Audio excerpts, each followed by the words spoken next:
Σήκω πάνω. Πώς θα δεν παίξει, αν δεν αγγέλει. Τραγούδα Και συνάδελφοι. του το άξιον εσύ το εκ της Περσίας τρίσμα τα δώρα Δεν προλαβαίνω. χωρίς να λύσει η ώρα θα στη Ιερουσαλήμ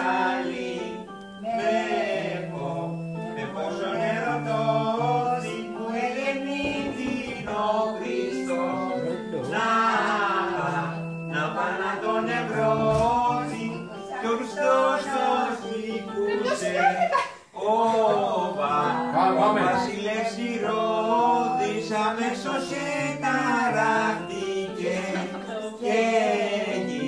και γίνει θηριώδης γιατί πολλά φοβήθηκε η αντιβασιλεία μην του την πάρει ο Χριστός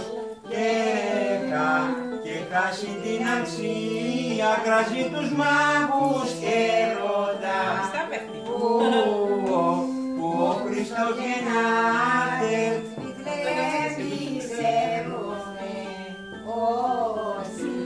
όσοι γραφειριάτε τους υπερνάει πάγωση και όπου τον εμπρόσχει να